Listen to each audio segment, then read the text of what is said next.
kindergarten through third grade. So I want to thank them for that. There was a final category of assistant, however, that was also impacted, and this was beyond state and local, and that was in the area of special education. Several months ago, we were made aware of federal sequestration, and the three primary groups that it impacted were our special needs department, our Title I, and our career tech education, because all three of those receive a significant amount of federal funding. That sequestration for special ed was 6.6%, which was significant. So in order to respond to the federal loss of funds, those assistants under the special ed umbrella lost the 5 days, as well as went from 8 to 7 hours on a daily basis. Again, we were able to keep them in jobs. We were able to maintain their benefits, but because of the loss of the federal funding, that was the response that we brought forward. With the budget, as I said, came new legislation. In fact, I probably saw more new legislation related to education in this round of the General Assembly that, and I've talked to some retired superintendents, and they say it's the most that they've seen in decades.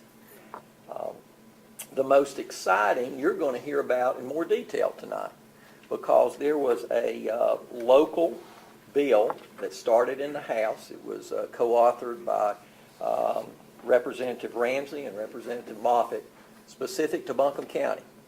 And it had to do with digital learning and the flexibility of using capital funding for the purchase of infrastructure, for digital devices, for teacher staff development in the area of technology. And that has come true. So you're going to hear a little bit later from Dr. Fuchs about a tentative plan that I think you're going to be really excited about, because this particular legislation will allow us to dedicate over 2 years $5 million of undesignated lottery funds toward the efforts of technology. Again, I think the board's going to be extremely pleased with what's going to be presented tonight. What an incredible opportunity for our kids in this school system. There was another significant piece of legislation that is entitled the Excellent Public Schools Act, and that was the particular concept of how important K-3 is. In fact, this year will become the first year where our third graders, if they do not pass their reading portion of the EOG, they will be required to go to a summer reading camp.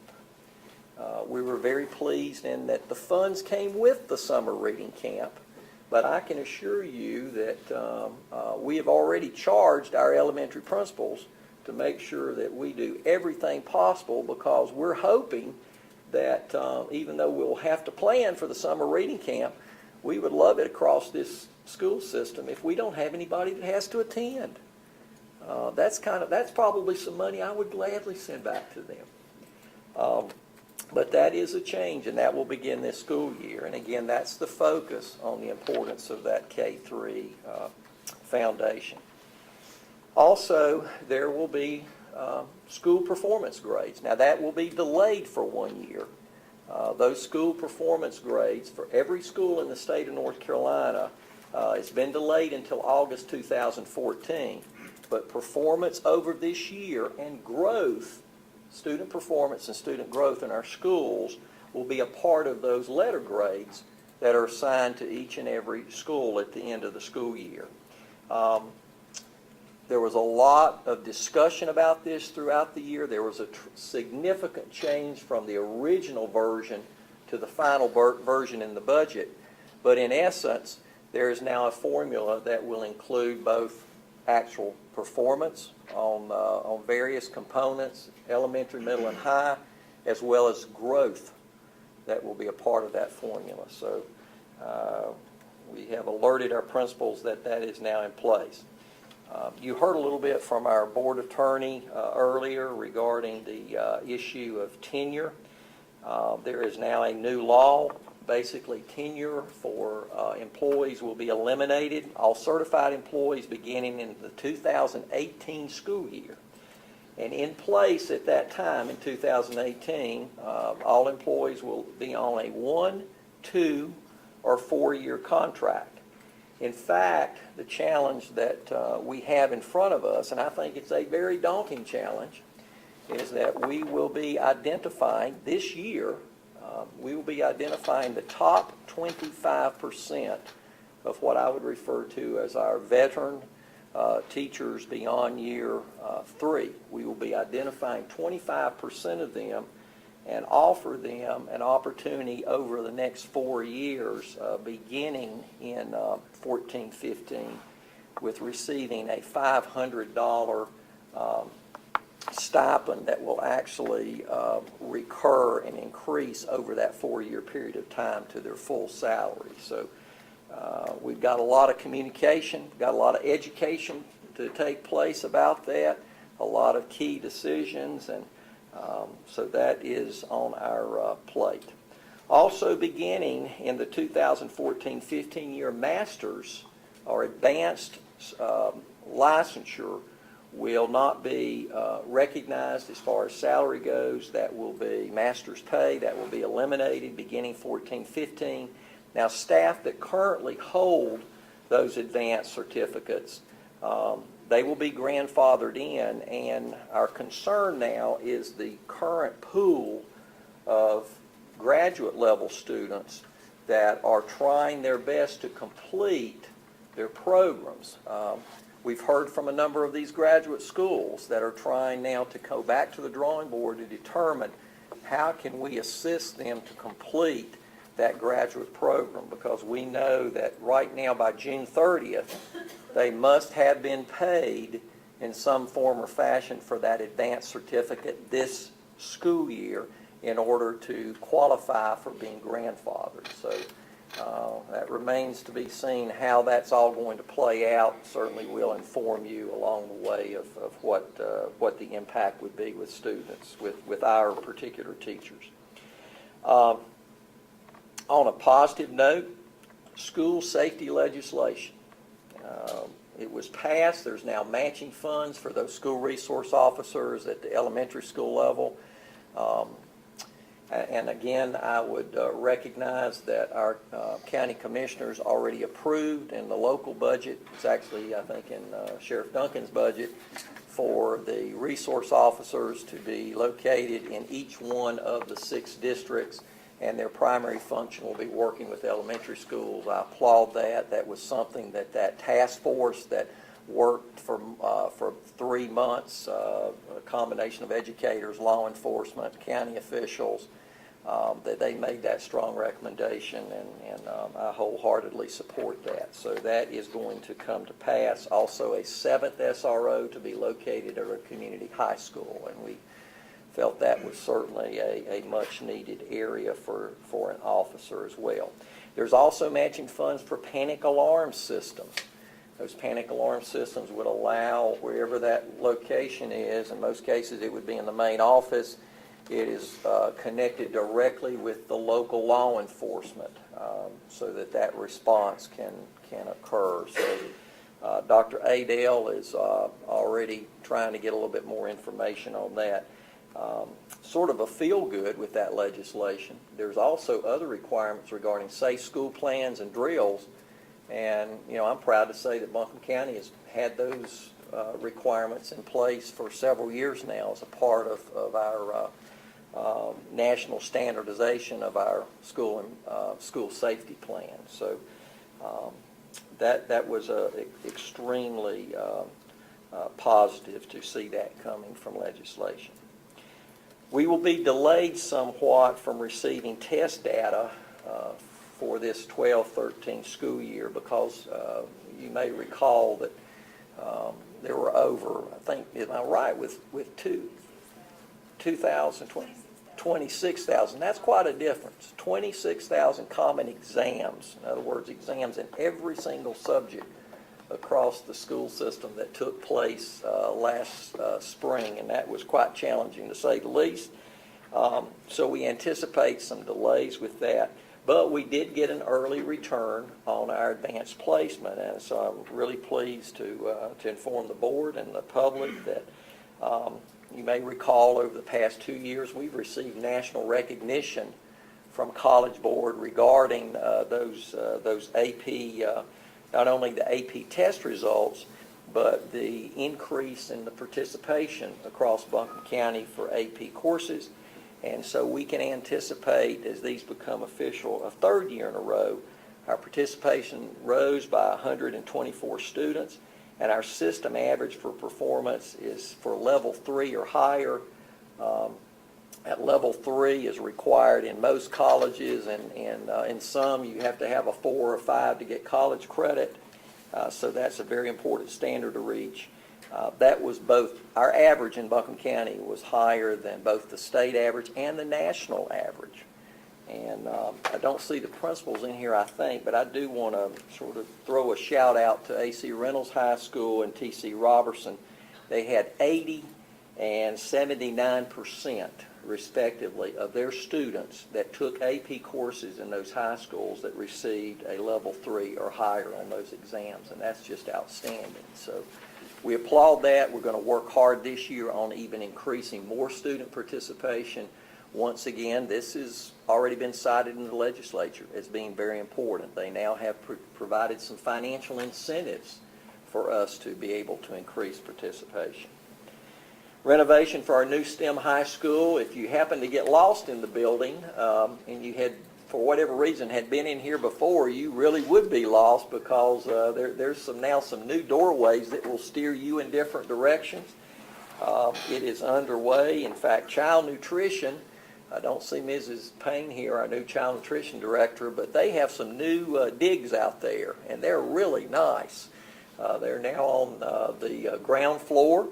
And Mr. Fierle, I try to check with him on a daily basis to make sure that I know how things are going, and reports up to, and Tim, you're sitting there, so I'm assuming this is still correct. Everything seems to be rocking and rolling in the right direction.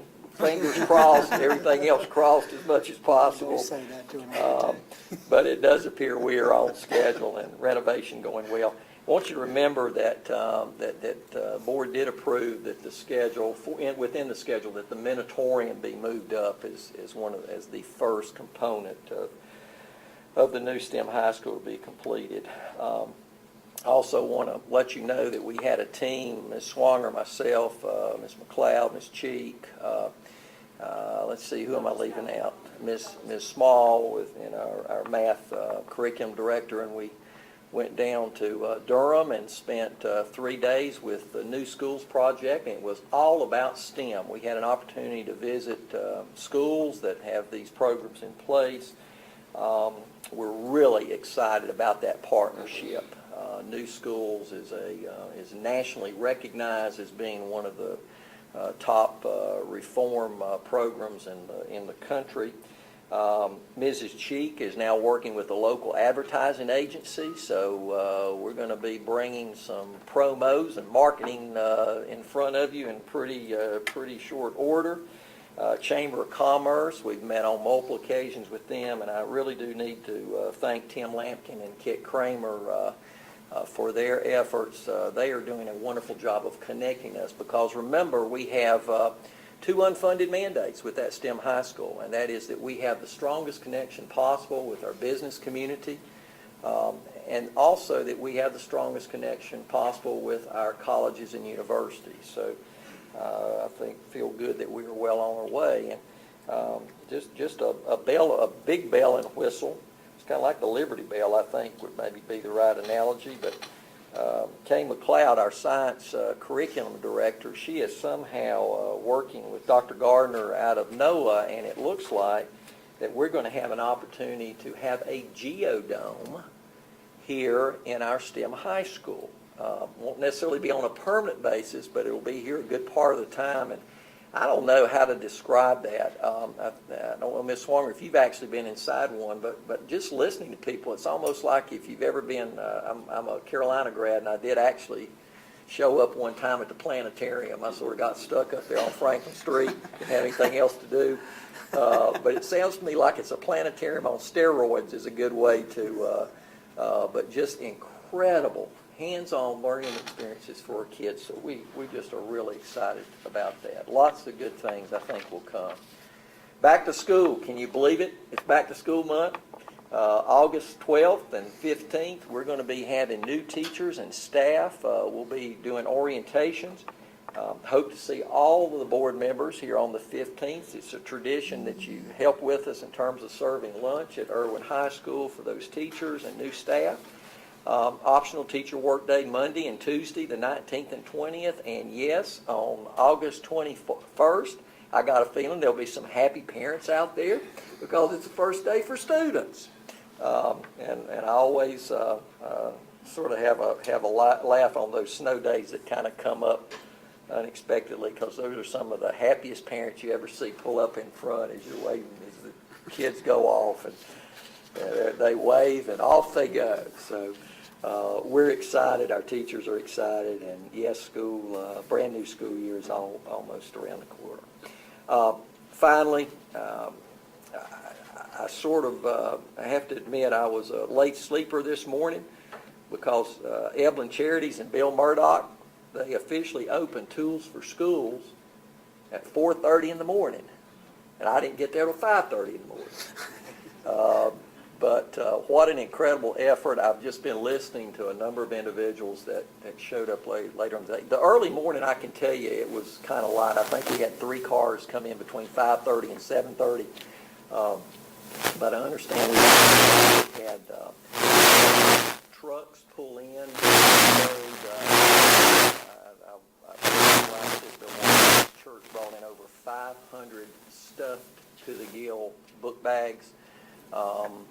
Early returns from a few people say it's the largest turnout that they've ever had in terms of those supplies. And I shared with several individuals this morning, I've heard from more counselors this year saying that they have actually had phone calls starting 2 weeks ago from parents asking, how can we access these? We really are in desperate need of our kids for supplies. So just I can't thank enough the sponsors, and that's Clear Channel Media, WLOS, Ingalls Marketing, and certainly our wonderful friends at Evelyn Charities.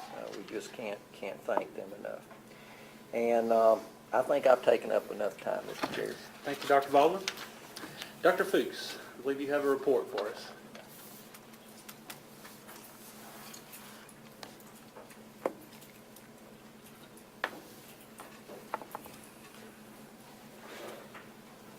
Mr. Reinhardt, I'll let you handle that for a second. Dr. Baldwin, members of the board, good evening. How you doing? Good.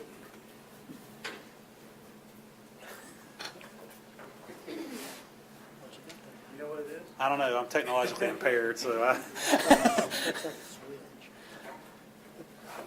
Don't break it. I'm going to show you a presentation that you've already seen, at least some of it, as part of a reminder of what I presented earlier this year when we were considering that we were going to have all this money coming to us. We didn't know exactly how much, but when Dr. Baldwin said, do you think you can spend $5 million? I don't think I hesitated 30 seconds. I said, yes, I can. And tonight I'm going to show you a little bit of how to do that. Just to remind you that this is our current situation.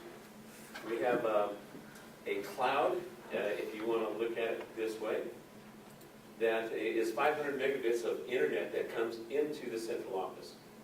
And our central office has 10 gigabits that go out to the schools.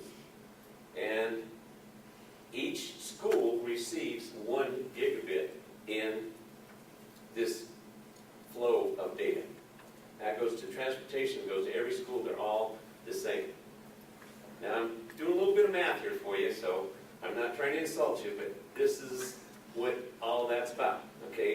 bit, a kilobit, a megabit, a gigabit, 100 megabit, and 10 gigabit. Now I've got a little link there to explain that to you. I'm going to try to give you this to you so that you'll have it, and then you can reference this anytime you want to, so that you can see exactly how this is explained.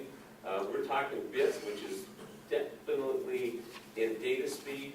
When you're talking about storage, you get into bytes, and there's 8 bits to a byte, and the math gets kind of crazy after that. So I won't go any further. Any questions so far? Thank you. Well, in our current condition right here, this is that diamond, the large diamond, is, well, I'm going to represent it as a school. We've got 1 gigabit of data coming to it, and it goes into the MDF. Now, we're real proud of our acronyms in technology, and MDF is a Media Distribution Center, or Main Distribution Center facility. Main distribution facility. There is where we generally have a server in each school, in each location. And then from that server, through these switches that you are holding in your hands, Mr. Reinhardt, that's called a switch. Okay. They go to the IDF, which is an intermediate distribution facility, and then out to WAP, which would be a wireless access point, and that wireless access point goes to the laptops, or if you have a straight wire to a PC, then you just go to a personal computer with a straight wire. How we doing so far? We're still what with we you. currently have is we have a 100 megabit network. And what we want to go to is a 1 gigabit network to the device. We want 1 gigabit to the computer instead of 100 megabit to the computer. But what a switch does is it basically tells the computer that they have a direct connection to the server, regardless of where they're at, regardless of how far away they are. The intermediate distribution facilities and the MDF basically, through these switches, make sure that each individual computer feels like it's talking directly to the mothership. Make sense? Okay, so what we want to do is in between the closets, in between the IDF and the MDF, we want to get to 10 gigabits so that we have full speed in operation to get there. Okay, so our network operations center that we have here in the central office, and this is again a reminder, is a construction that has been made over a period of time, and basically what I call a Frankenstein construction. Okay, it's made of different pieces and parts that have been collected over the years as we've grown this network. And I can tell you in no uncertain terms, I'm proud of this network. The one that we have right now is very sufficient for what we're doing right now. We've got a 2-lane highway, and the 2-lane highway is built for what we've got on that 2-lane highway. But we're going faster, and we're going bigger, and we're going more, and 2-lane highways just aren't going to hack it anymore. We need to go to an 8-lane superhighway. And we have to make sure that we're building it for the future, because there's no sense in building it for right now. We need to build it for what's coming. So these are the things that I talked about before, and this is what it looks like. On the left-hand side is our current network operations center. You can see it's a hodgepodge. There's nothing in there that matches, because we've had to build it over time. That's the Frankenstein. On the right-hand side is what an IDF would look like in a general school. We've got these in every school right now, and all that yellow cable right there is attached to those switches that you have in your hand. And then they're attached on the other end to a computer through all the wires that go through the school, the infrastructure of the school. Okay? This is what I'd like it to look like in the future. This is just a standard looking network operations center. This is what control center would look like. I mean, we're not, space age, we're not, we're not the federal government. This is a very adequate environment that we can use in Baldwin County schools. And yet, I can tell you in no uncertain terms that when we're completed with it, we will be second to none to anybody in the United States as a school system.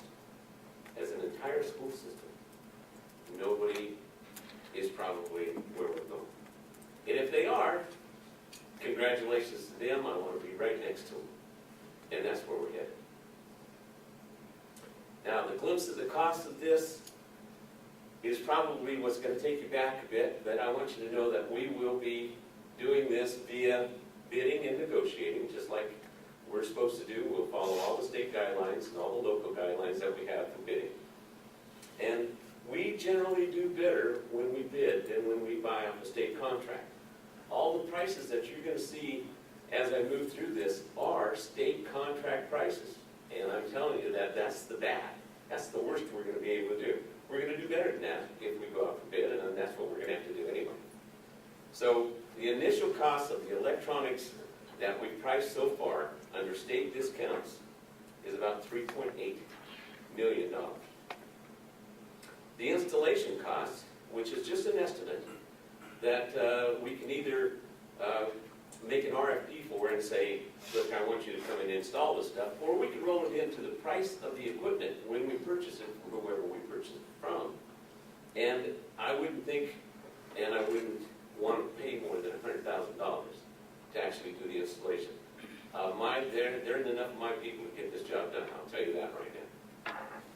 And then the fiber and the wire that has to be replaced, that wire that we've been talking about from Net Day 2000, and the fact that we've been under this over construction for all this time, is going to cost a maximum, I would think, of about $450,000.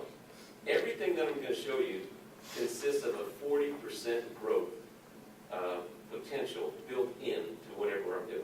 I mean, I don't want to build it for what we're doing right now. I need to build it for where we're going in the future. And the system that I'm building, I'm hopefully, and when you're talking about technology, it's a difficult picture to look at and say this is what's going to be, but this network should easily take us from 5 to 7 years. I'm hoping it's going to take us from 5 to 10 years. And this is an opportunity that we've never had before to get it all done right the first time, everybody on the same page. Now this is what it looks like for schools. You can see the list price of this stuff and the estimated discount price that is state contract, and we're going to do better than that, but I'm giving you the numbers that I can prove and know that this is where we're at with what we need. Now, what I have here is I have 3 links, and what I want to show you is that I've done the homework, okay? This is going to be difficult for you to see, and I don't even want you to look at it too long, because I only want to make one impression here, that you're looking at one school right there, and this impacts every school in Buncombe County. And everything has already been figured out. I know where every switch is supposed to go. I know where every closet and every wire that needs to be pulled to make this happen. And there isn't a school that's missed. Every one of them is in there. This is the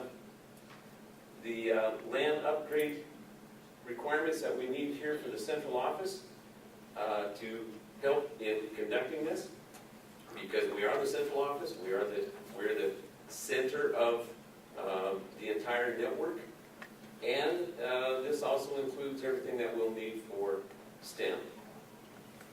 Every, again, piece of equipment recognized as to what it is and how much it costs.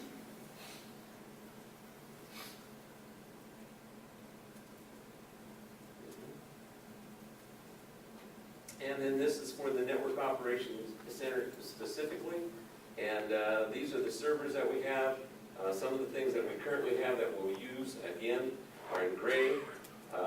Everything else will be new that we will need to put in this system to control the rest of what I've already shown you. Now, again, I'm going to repeat that this unrefined estimate at a project cost, I'm recommending that we establish that and negotiate it with the purchase of the electronics, because I think that's the least expensive way to go. I don't expect it to be over $100,000 on the installation of that, but that includes all of the furnishings that we would actually give to the contractor to install all of our patch panels, our racks, etc. We can bid this out separately if we want to. I think we'll lose if we do. That's just my recommendation. We've got plenty of time to consider this anyway.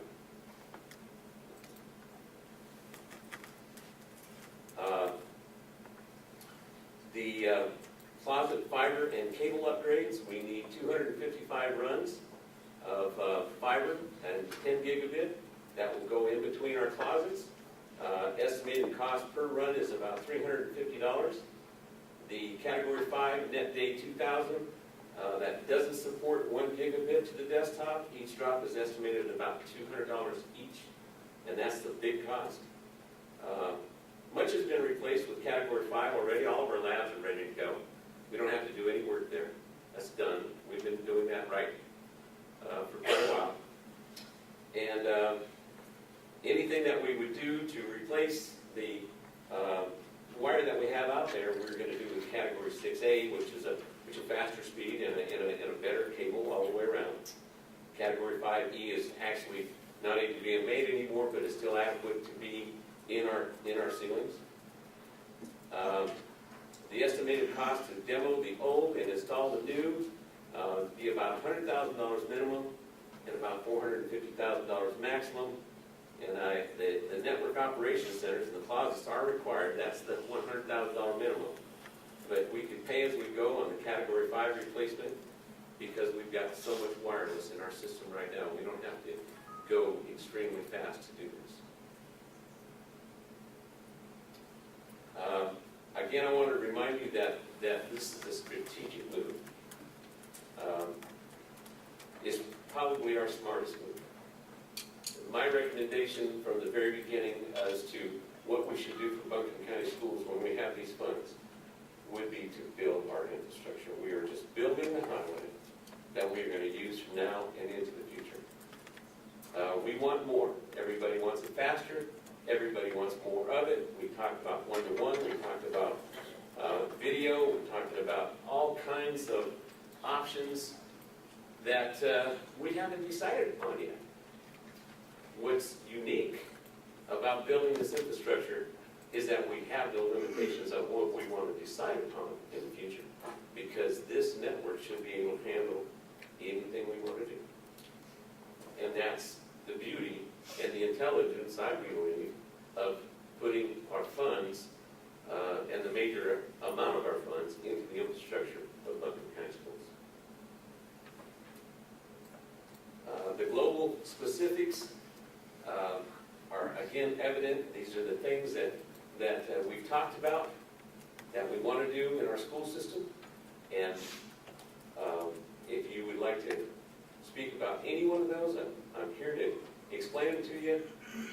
But again, this is just a reminder of the things that we've already talked about. Our MTAC has discussed all these things. Our MTAC is an excellent group of educators and parents and students and administrators throughout our entire school system in every district at every level.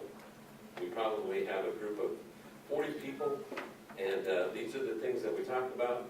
These are the things that we talk about monthly, and the decisions that we make are for the future of Buncombe County School. And that's an excellent group that will help us decide on whatever we want to do in the future. This project has already been talked about with MTAC. It is approved by them. It's been approved that we go forward with this consideration. In conclusion, I'll let you read that instead of reading it for you. We need a robust infrastructure to support the massive amount of technologies that we're considering in the future. We don't have this chance very often. This is a 2-year expenditure of a good deal of money where we can do it all right one time. And it will last for several years. Otherwise, it's back to the Frankenstein. Any questions? Board, any questions, comments? I'd like to clarify the lottery, the bill that was passed for Buncombe County. Is this a one-time flexibility allow with the lottery funds to be spent on digital technology, or is it? My understanding is that we have 2 years to do this, and then that option goes away. If that's correct. I think that's a good question. Let me try to clarify. These are initially the House bill identified an area of capital sales tax funding called Article 39. That was changed and shifted to undesignated lottery funds. And it really, the lottery funds that were undesignated for the most part equated to what we had in place for Article 39. Need to remember, these are undesignated funds, and they're not scheduled to repay bonds over a period of time. This is in a single pot of funds. If you recall, when we talked about the STEM high school, we identified $5 million to come out of those undesignated funds to go toward the STEM high school renovation. Now, you ask about the legislation. That's specific to Buncombe County, but it's specific to undesignated funds. We continue to have a flow, at least at this point in time, we continue to have a flow of lottery funds that roughly average for Buncombe County schools about $1.7 million. We also have a continued flow of what we've called Article 39 funds. Similar capital funding only, restricted to capital, that comes in on a yearly basis.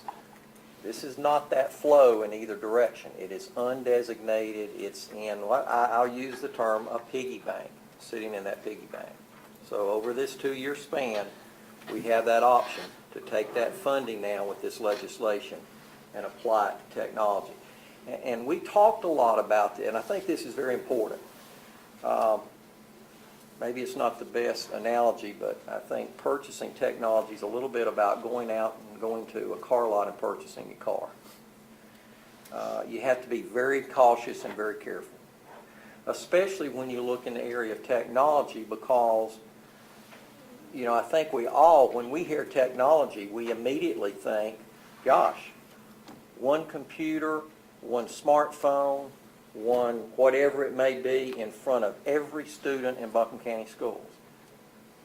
When we're making a decision for this limited amount of time with this funds, let's be smart in terms of those decisions, because we got to realize that those devices, although they're needed, and there will be funds out of this to purchase some of those devices, no question about that, but the 68 to 70% of these funds going in infrastructure is smart decision making, because those same devices that we buy right now and put in front of that student, what would they look like next year?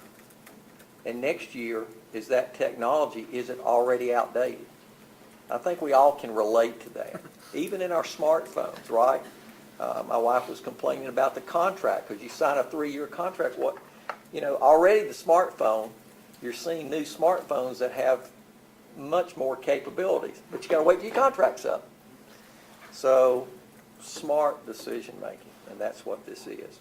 Legislation has been passed across the state that we need to take advantage of, and I think that goes back to your question, that takes in the state pot of lottery funds a certain percentage and makes it available to school systems, all school systems, to use in areas of especially the focus that appears in that legislation on professional development.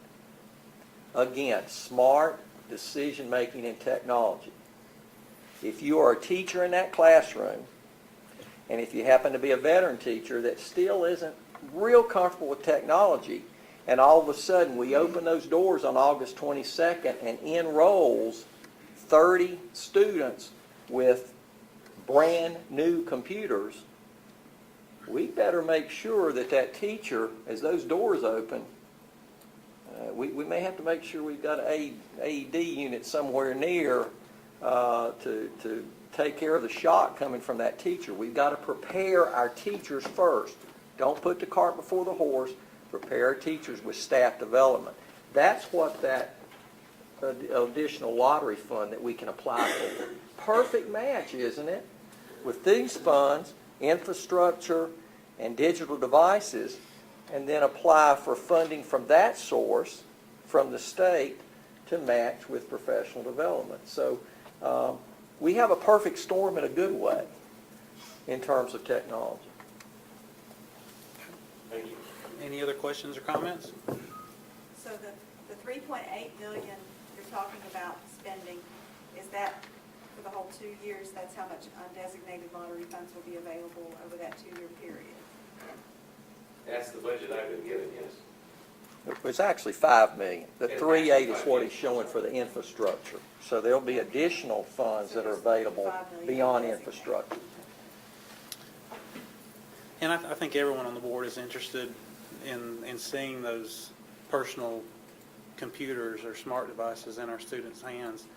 But you are correct. We've got to lay the good foundation and make sure that we have a system that can handle all of those many devices and the teaching ability. So thank you very much. I think it's a good idea. Can you send us a copy of the PowerPoint? Yes, I'll give it. Okay. Thank you, Dr. Fuchs.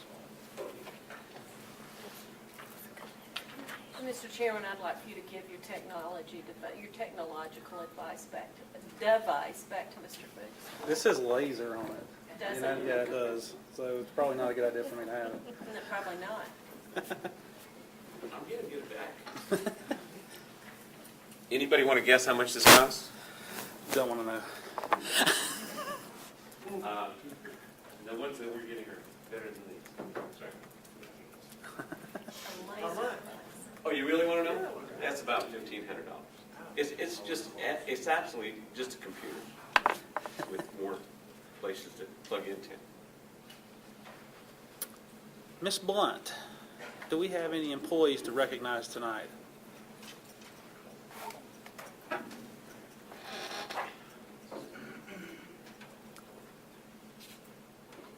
Why, yes, you do. Good evening, Chairman Reinhardt, Superintendent Baldwin, members of the board. We have at least one person, and if others of you who said you were coming are here, I'm going to call your name and hope that you will come forward. If you're not here, please do not come forward. We have with us, for sure, Laura Odraza, who's here from Bell Elementary School, and she has been with our school system for 20 years. All at Bell? Yes. All at Bell. There is her. It says K-5 teacher, so what do you teach exactly? Third grade for the last several years, but I also taught second grade as well, so it's a great place to do. Very good, and we have your principal with us this evening. Anything you'd like to tell us about? Master teacher. Master teacher. Teacher leader. Teacher leader, wonderful teacher. Thank you so much for your time.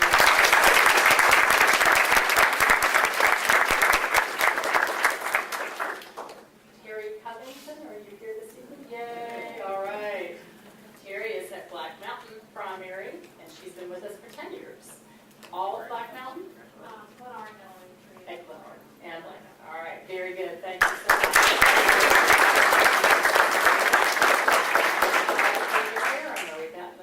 Yay, all right. Ginger has been with us at West Buncombe Elementary all 10 years? No, I was with BASF and then I was with them last year. Okay. And I'm in UK. Oh, good. Well, we're so glad to have you with us in our school system. And congratulations and thank you for 10 years of service.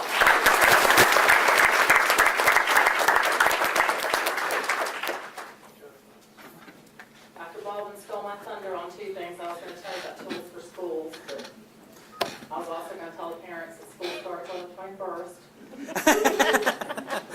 But instead, I'm just going to jump right into some other good news headlines. I didn't have any students come tonight because I knew it's still summer vacation and I didn't want to make them come back any earlier than they had to.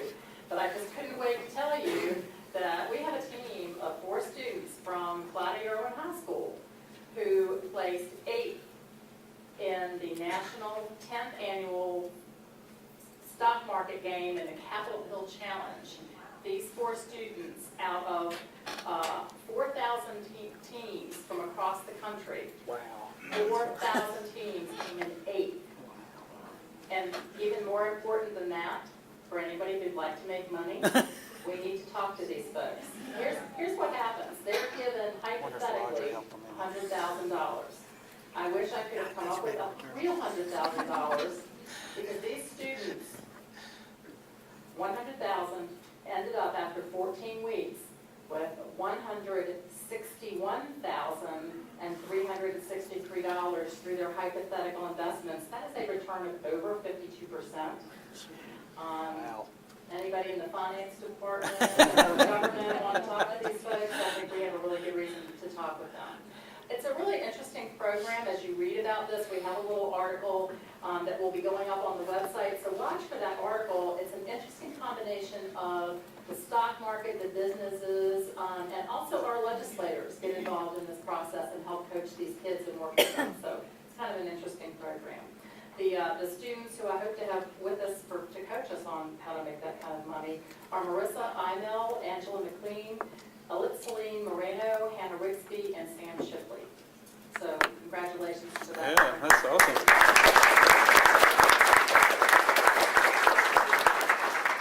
We also have more good news from Irwin as well as from ENCA. At the National FCCLA Leadership Conference in Nashville, Tennessee in July, students from both of those schools took home 4 gold medals and 3 silver medals in national FCCLA competition. And that's a wonderful program, and we see those winners every year. They have a great program over there, especially at Irwin and ENCA. So congratulations to those kids. Yep. Anybody here from Fairview Elementary? I know we have a board member from Fairview Elementary. Do you know what we got first, Fairview got first in Buncombe County and 11th in the state? You heard any good news? Book collection. All right, Mr. Bryant, you're on call today. You're only in Irwin. Fairview Elementary last spring in the Give 5, Read 5 collected 3,270 books, which meant that local businesses, churches, organizations, families all pitched in, and each student went home with at least 2 books for summer reading, and many more went home with 3 or 4 books for each student. So that helped keep the learning going over the summertime with those books. So 11th in the state and first in Buncombe County, Fairview Elementary. Round of applause. And real quickly on the employee front, we had 2 teachers, Mike Rowe from North Buncombe High School and Lily Dancy Jones from Irwin High School, who are science teachers. Both of them teach biology. And they attended this year's Climate Fellows program at UNC Chapel Hill's Institute for the Environment. They got to interact with climate scientists and engage in hands-on and inquiry-based activities supporting learning about the science of climate change and its impact on terrestrial, marine, and hydrological systems. So congratulations to Mike Rowe and Lily Dancy Jones and their students who will, I'm sure, benefit from that program, which is funded, by the way, by NASA and their innovation in climate education. So, bravo. Yep. And last but not least, I don't know that you've mentioned Dr. Baldwin in the past, because I don't know that we knew about Dr. Adele. And maybe you know a little bit more about that program than I do. But Dr. Adele, our now assistant superintendent, was actually selected to be one of 18 educators who will be participating in the Aspiring Superintendent Fellows Program.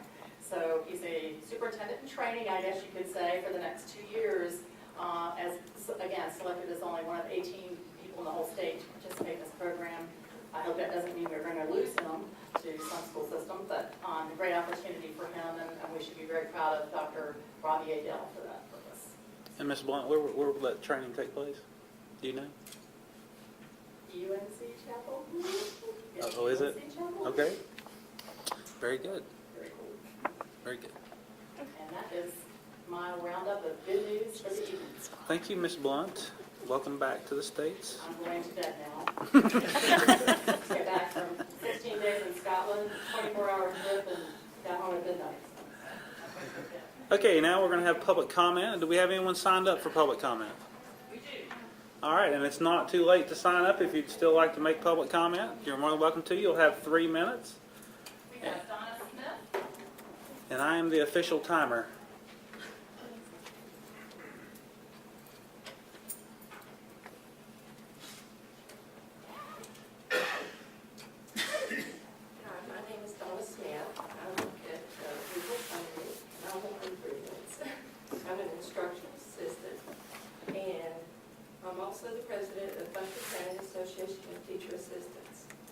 I would like to say thank you to all the board and Dr. Baldwin, and also the county commissioners for finding the resources so all teacher assistants would have a job this year.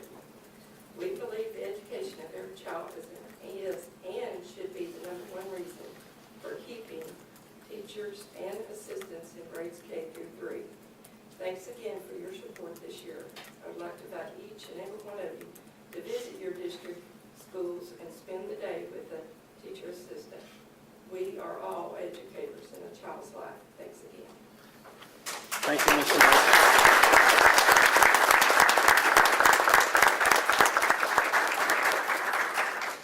Michelle Pagewood.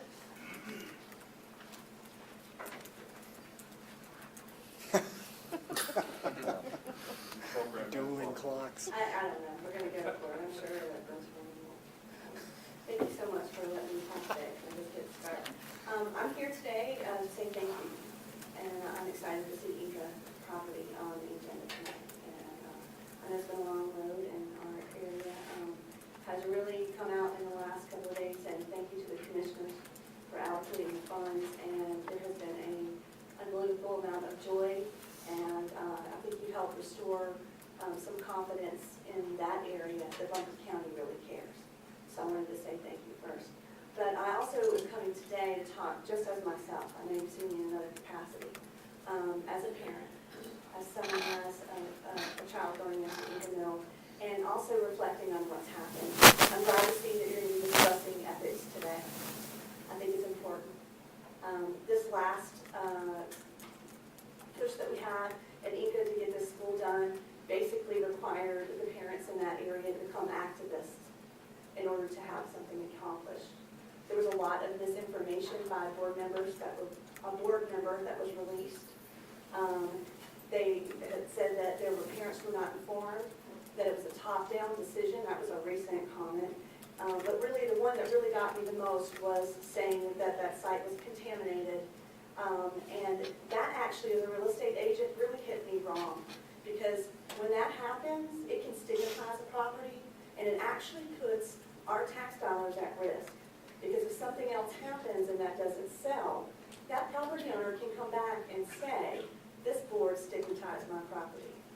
I am very much a person who believes in talking out issues, getting everyone's viewpoint, and you are representative of the votes that you got. And every viewpoint is important.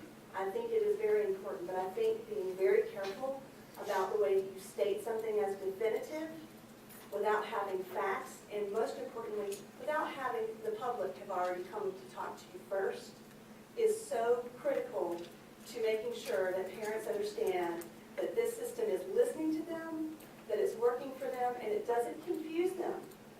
It doesn't make it so that they think that something is going on. Like I said, everyone's viewpoint is important. You may not always be in the majority and you may not always agree.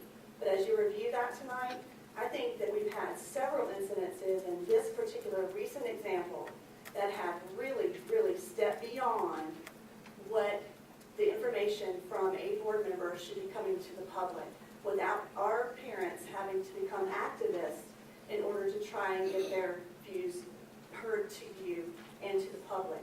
This is the public comment. This is where the public should come. You should listen and then make a decision. And some of the media was contacted even, and we had to stop it. And it definitely was a difficult task. Thank you, Michelle. Thank you so much. I hope you'll consider it. Thanks.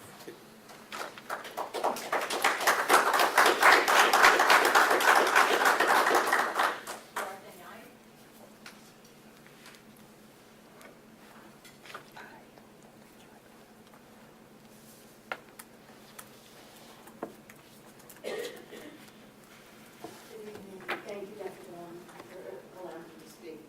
I'm here representing NCAD tonight, and we really do want to thank you for all your support, all your work, and maintaining our systems in K-3. I think Ms. Smith really explained how important it is for us to have our systems, and for those assistants to have benefits. Otherwise, we would have lost a lot of great instructional people. And I want to thank you personally as a teacher, as a parent, and as an NCE member to, knowing that you were there to support us, and we'll continue to fight good fight. And hopefully we will be able to stand strong and get through this current challenge, and we'll work together to do that. But thank you so much for saving our assistants. Without them, as a teacher, I was really beginning to shake in my shoes as to what would happen. But they're wonderful people. We are a family. Certainly, we will primary, we are. And I also would like to extend an invitation to any of you. Come and spend a day with our little ones and realize how important these people are to us. And you'll leave feeling renewed and motivated. So thank you very much. Thank you, Ms. Knight.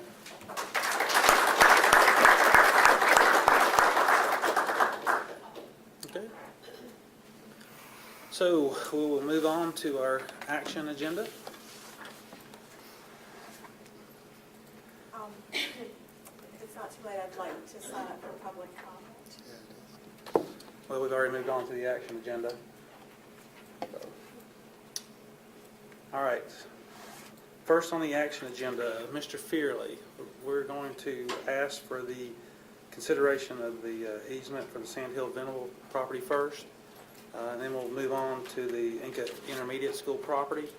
If you, just so you can stay up there.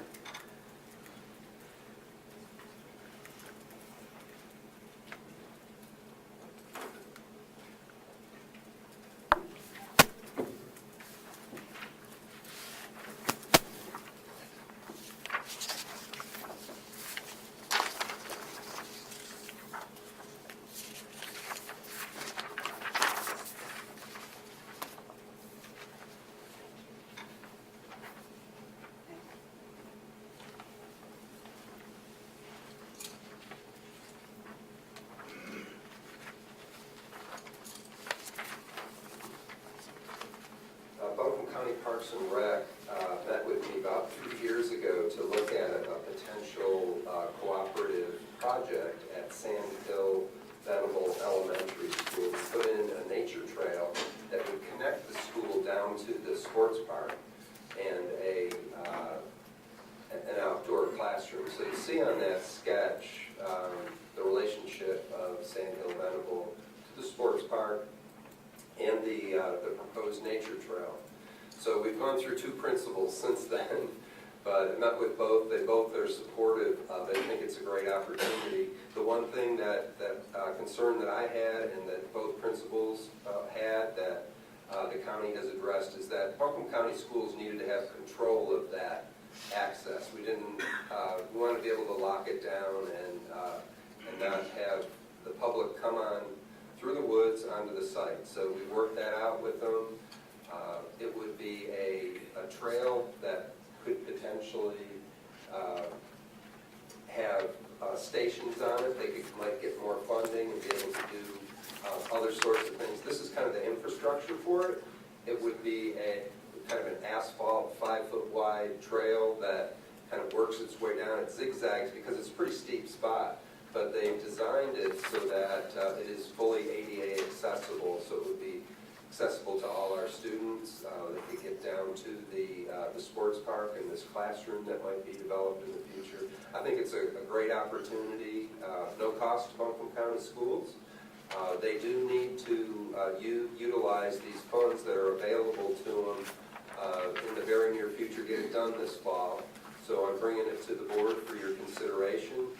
With the help of the board attorney, we would need to have a temporary construction easement and a permanent maintenance agreement for that trail. Do we have a motion to approve this easement? So moved. Is there a second? All right, any questions or discussion? I see where you've drawn the trail and the gate. The gates, what's on either side of the gate? Is that bottom land there all fenced across through there? I mean, it's a gate. Yeah, there's a It is no, there's a fenced. fence all along It the is property, and we cut they would cut a 6-foot gate in there so that we could get a gator or something down there. something, if someone got hurt down there and needed There's to be, access in it. yeah, so there'd be access, and then we could close it, and our padlock would be on it. And didn't we just recently also do some other property back on the back side? Is that bottom? Yeah, if you floor look there? next to it, to page left, there's kind of a triangle there that comes up to the dotted dash. Yes, That property was recently transferred to Buncombe County, right. Okay. so that, you saw that a couple of months ago. So this is right next to it. Okay. Mr. Fierle? Will our teachers and students have access to this property? You bet. If we open that padlock and the gate and the principal and the teachers want to do that, you bet. So there is no, at the property line there, there's not going to be anything. You won't know that you've changed from Buncombe County school site to the Buncombe County Sports Park site at the property line. Not at the property The line. only division at all will be the gate that controls the access into and up towards Samuel Middle School, and closer to the school site. Is that correct? The fence line kind of follows the contours there, those green lines where the yellow line comes up to the gate. Yes. That's basically, the fence line follows that tree line because the grade drops off after that. So we have a fence there now that they would enhance and work on, and when that gate is closed, you wouldn't know when you pass the property line, really. You won't know it. It's down the hill. Thank you. Any other questions or comments? I was just curious where the grant money was coming from. I don't know, I'm not with the Parks and Rec staff person, I didn't ask that question, where the money, I didn't want to put a gift horse in the mouth. All right, any other questions or comments? All in favor of granting the easement to the county, please signify by saying aye. Aye. Any opposed? Okay. All right, let's see, let's move on to the intermediate school property purchase. Should we do the presentation first, or? We'll entertain a motion after you finish with your presentation. Okay, I'm just going to do it, it's going to be very brief, it's just a couple of slides to get you familiar with it. As an introduction, though, as you know, last board meeting, you authorized due diligence studies to look at this particular piece of property. And in that time, I have to say I've had really an all-star team of consultants. We did an appraisal, we did a traffic study, we had civil engineers looking at it to help me translate the meaning of the geotechnical report. And we did an extensive environmental study. Came out with kind of a napkin sketch of how the school might work so that we know that the parts and pieces fit. When you look at it, I'm going to remind you now and remind you again that ultimately the final development is not going to look like what I'm going to show you, because it's going to change. Codes change, our needs change, but I can tell you with confidence that the parts and pieces do fit and that it's an excellent site for a school.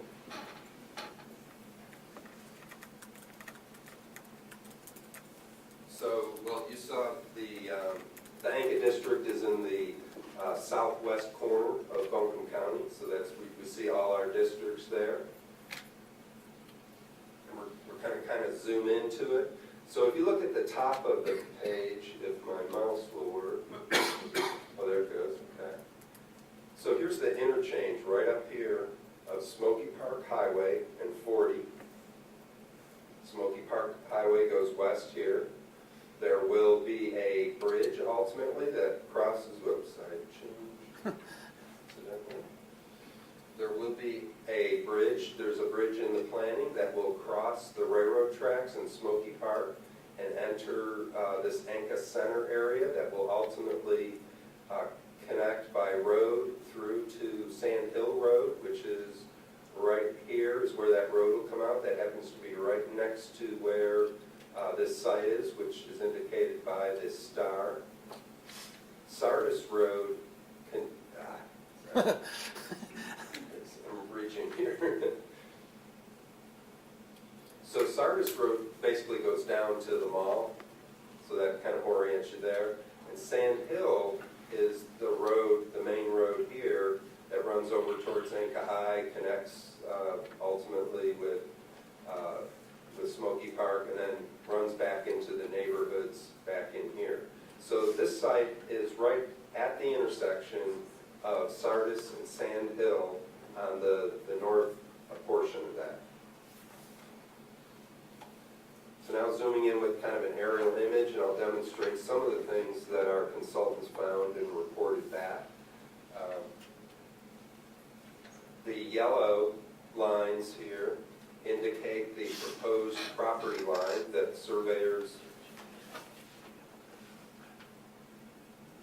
our surveyors laid out. I'm so sorry, I'm reaching.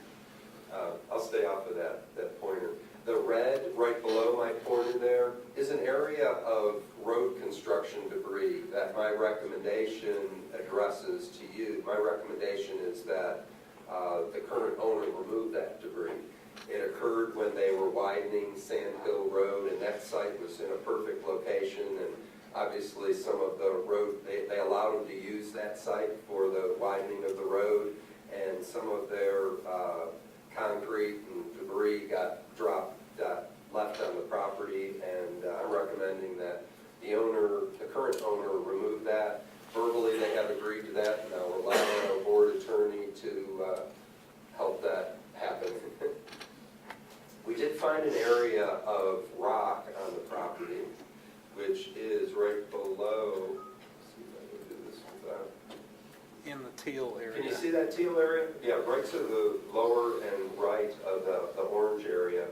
There is a rock on the property, and we did a number of borings and explorations, and it affected the site design of this napkin sketch, if you will, of how the school might fit on there. When I hear rock, I get real nervous. You know, it can be a costly thing. According to our civil engineer, kind of the worst case is we're probably somewhere between $20,000 or $30,000, depending on the design, to remove the rock as necessary. So while I was a bit alarmed when we first found out about it, I'm not so concerned about it. We know it up front. It's a lot worse when you find rock in the middle of a construction project. If you can plan on it up front, you can deal with it pretty easily. To the upper right of the property, you see kind of a green line. There is a sewer easement through there, which is a good thing. Sewer and all the utilities are abundant and easily accessed on this site. That can be a costly item. We've got good traffic. Will that work, Chris? Yeah, okay. So there's the rock. There's the debris area. Here's the sewer line. One really, I think, great advantage to this property, other than its very central location, which is critical, good traffic and utilities, is we have a future greenway coming through the property, and that was one of the current owner's requirements in their contract, that we allow them to put a greenway on the property that would follow Hominy Creek and connect with that sports park that we just looked at Sand Hill. It'll wrap all the way around and go, I think it's several miles long, but it'll follow the creek, and we've kind of devised a way to get our kids down to it, because it is a little bit lower, but that again could be part of the nature trail and a great learning opportunity there for the kids that attend it. So here's the survey work that was done. This is all posted, by the way, on our board items, and all this easy reading is posted there as well, and I'll expect you all to read every word of it. But it describes basically these key images that I'm showing you. You can see the topography in green. It is to the top where you see the kind of the dense green. It's steeper there. Where you see less green, it's relatively flat. All those red indications are where borings were taken down into the soil to test the character of the soil. We tested groundwater there to see if there were any environmental concerns. I can report to you that there was no detect of any environmental concerns in any of the borings. We also tested the Hominy Creek, which is right up here, where it entered the site, which is right about there, and where it exits the site, which is right about there. Tested the water there as well, and no detect of any environmental concerns noted there.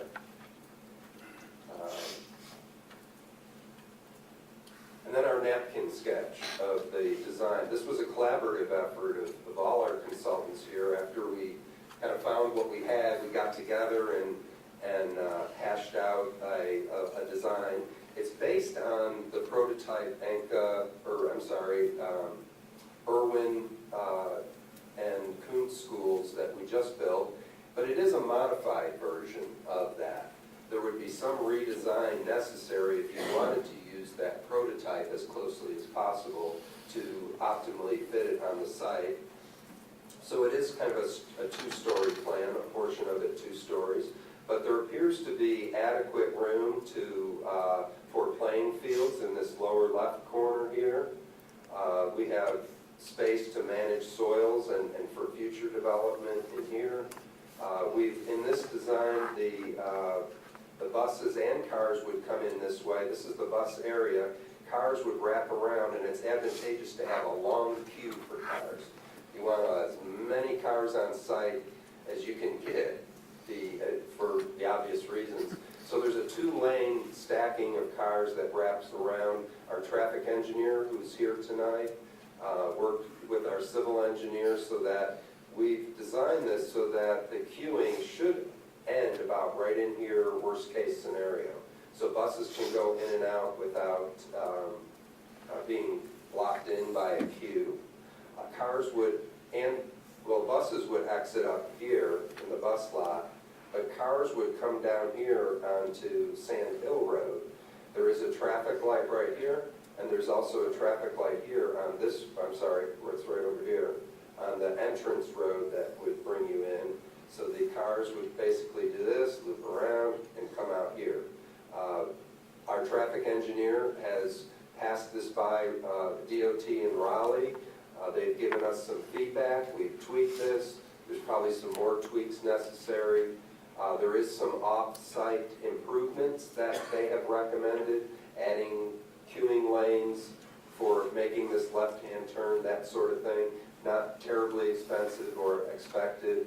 We're really blessed with a very good traffic pattern compared to the other 2 intermediate schools. It's much less of a challenge than those 2 schools, but traffic is always a challenge.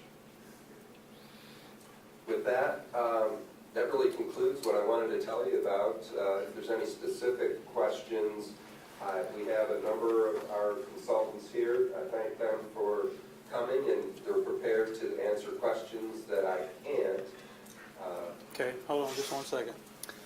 Just to remind the board where you are, is you approved at your June 28th meeting the purchase to entering into a purchase to contract, and tomorrow is the end of the due diligence period.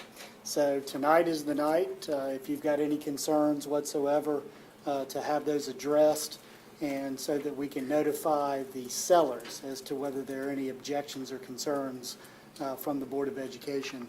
Tim's recommendation includes the road debris and also the stabilization of the road. So those are addressed in his recommendation. So when you vote on his recommendation, those are included.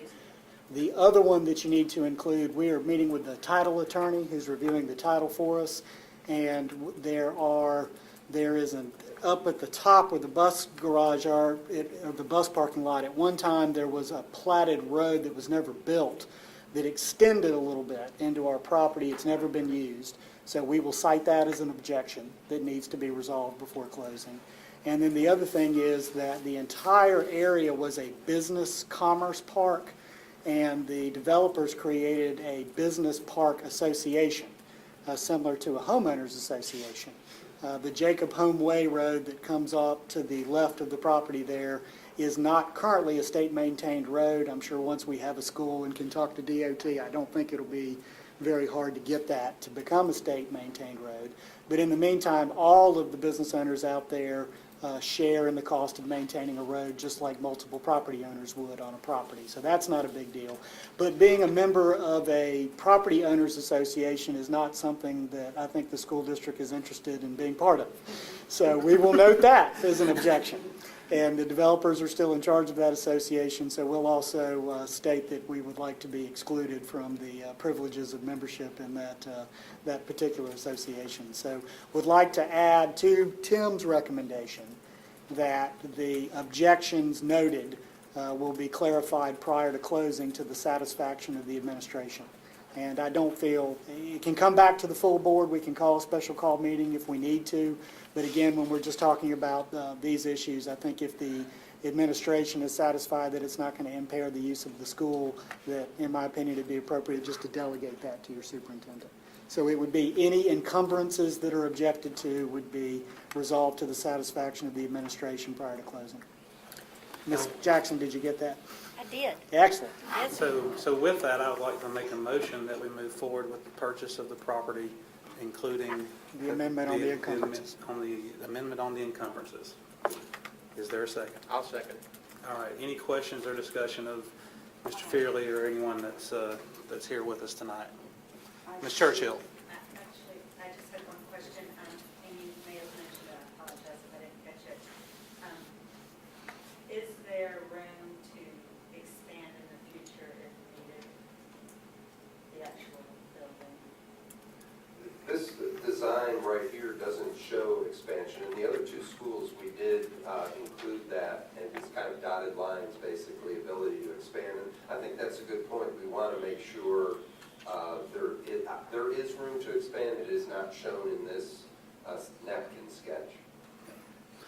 Anyone, any other questions? Chip? Mr. Craig? We may have talked about this a long time ago, but this little section right here, do we have any control over what goes there, or do you have any idea what will go there? That would be the developer's property, the current owner's property. It's a highly valuable piece of property because it fronts right on the road for commercial development. And we would not have any control of what happens there. I think their position is this is a really valuable piece of property. It's not going to be a low-end use of this. So I can double check the advantage, I believe, and I'll double check that parcel is part of this business park association that has restrictive covenants on it. I couldn't think of a bad thing, but I'm sure there's something bad that could go Yeah, right next to this. they put restrictions on the entire property to try to maintain it as a very desirable piece of property. Auto repair shops are banned in the property, for example. ABC store. Yeah, well, I don't know about that, but basically they are retaining. To show us where that parcel is. see this notch out right here? That's it. And it fronts right on the road. And it's owned by the same people. That's correct. Well, it's the partners. Yeah, that's part of it. They would decide that. So, I used to know.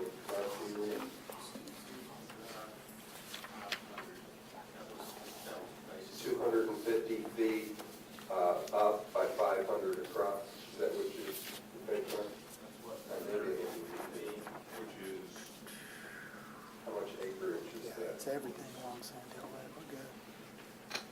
Yeah, that is part of the original business park, so it has restricted covenants. Oh, yeah, On it's uses. definitely part of it, yeah. 2.86 acres.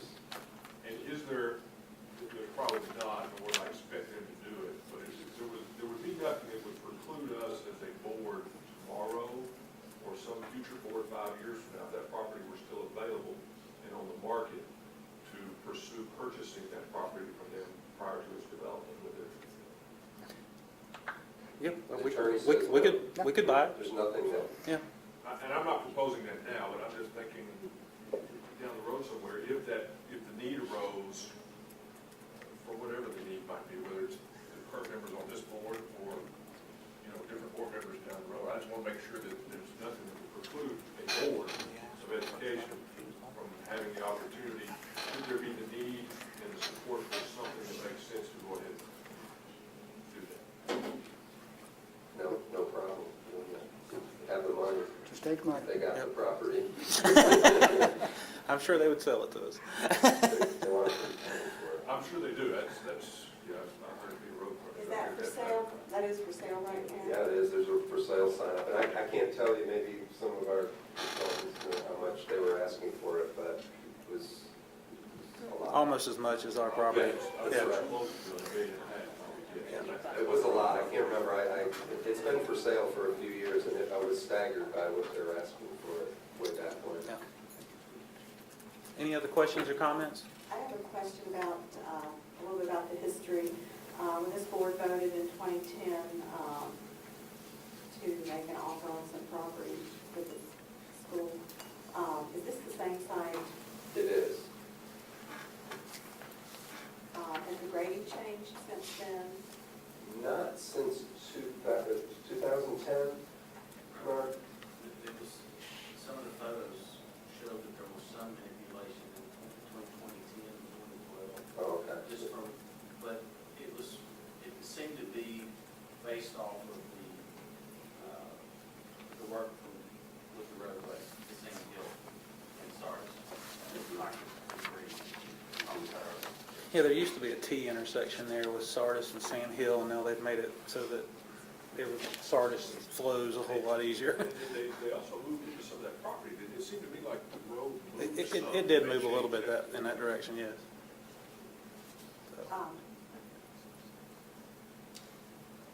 Do you remember what the purchase price was at the time in 2010? We never came to an agreement. They were up here and we were here, and we never got to that point, and the board had other business in mind, and we stopped, so we reinvigorated those negotiations, and I'll say that we do have a commissioner here that was a great help. David King and Joe Belcher Great helped us out quite a bit on negotiating a price for this property.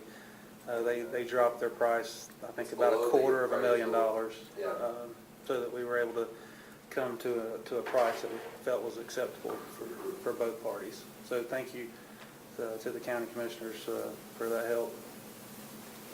Since you mentioned the price, which is about $90,000 per acre, is that comparable to what we've paid in the recent past for school property, like Cane Creek Middle School? And Wow, those purchases were made before I was here, and we haven't bought, the last two schools, we used our own property, and all the additions we have done since I've been here, I can't answer that. Dusty, have they purchased any property since you've been on board? I know they haven't since Pat and I've been on board. And Cane Creek was a very rural Yeah. piece North of property. Liberty Ridge, that too, of course, Yeah. that had a gorge that had to be filled, so that should have been reflected in the purchase price, but I was also wanting to ask about the environmental study. We got quite a lengthy report, 263 pages. They said there was an existing well on the property. Was that well tested for groundwater The well? contamination?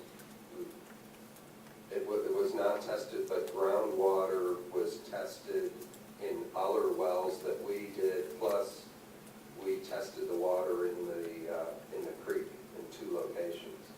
How many borings did you say there were? Help me. 14 borings. Why wasn't that existing well tested? Matthew, could you come up and introduce yourself and help me answer this question?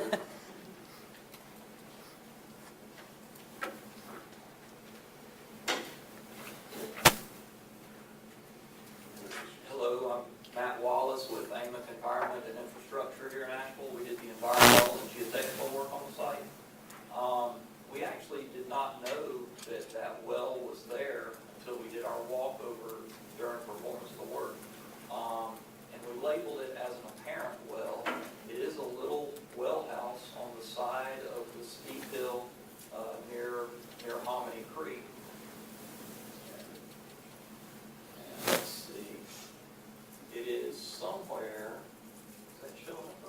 Yeah. It's somewhere around right in, where am I? Right in there. Sort of, well, where the topography gets really steep on the northern portion of the site there. There is an apparent well on the inside, and there might have been a photograph of the wellhead in the report, but I did not get inside that well house and look down in it. I don't know how deep it is, and talking to some of the previous BASF employees, they actually did not recall there being a well there. Well, that area was not, up until about 10 years ago, it was wooded, and there was kind of a mountain there. So we don't know if maybe at one point in time there might have been a house in that area, or? I don't, no, none of the aerial photographs or any of the information reviewed in the old files indicated that there was ever a structure there. There was also in the report, we found the remnants of what looked to be an old stream gauging system where you would monitor the height to get the flow of the stream in Hominy Creek. Basically, a catwalk that went out on the stream. Probably during the floods in 2004, it got washed away and was just covered in vines. So that apparent well and that stream gauging station might have just had something to do with monitoring of Hominy Creek decades ago. Yeah. But the water that you tested, the groundwater that you tested, it was clean. There was no detect. Yes, that's correct. How deep were the borings? The borings ranged in depth from 25 feet to 63 feet. And obviously, the deeper ones were sort of up on the more elevated portion of the site. And we encountered groundwater and did shallower borings around the perimeter. Okay. Any other questions or comments? Yes.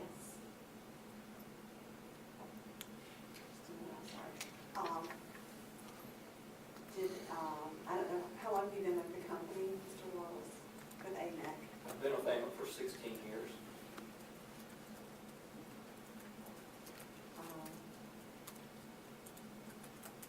I know that AMEC used to be Law Engineering, which is the same company that did the 1989 environmental study for this property.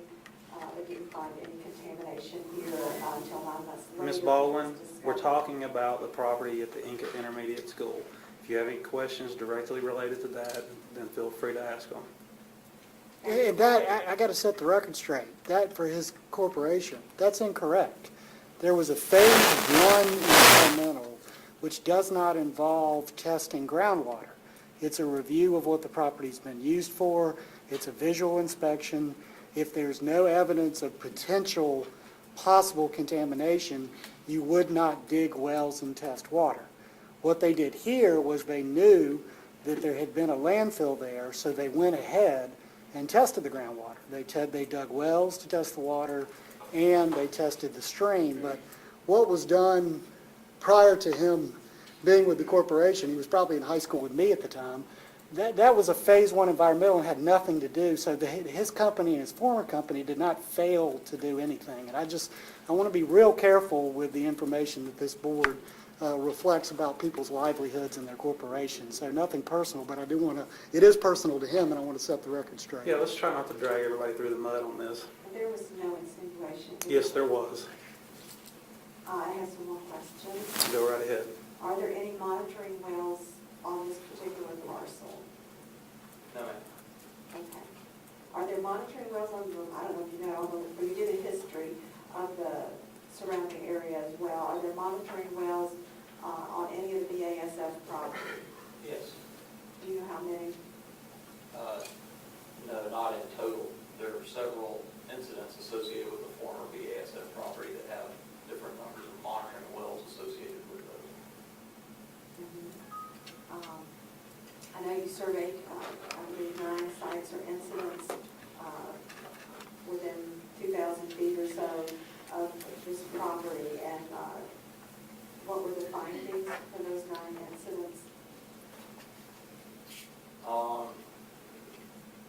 Well, they're in various stages of assessment and regulatory oversight.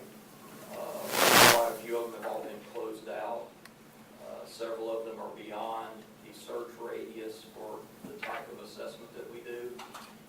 Several of them are ongoing, but they have been delineated to where contamination associated with that incident is 5,000 feet away and is not near the property. So in summary, those were the findings. Thank you, that's correct. Okay, any other questions or comments? I have some more questions, but I don't think, I think Mr. Fierle can probably help me with this. Thank you so much, Mr. Walls, I appreciate you coming tonight. I wanted to go back again to some history. When did this board actually, on an action agenda item, approve building an Inca Intermediate School? We haven't. I don't know that the board has ever.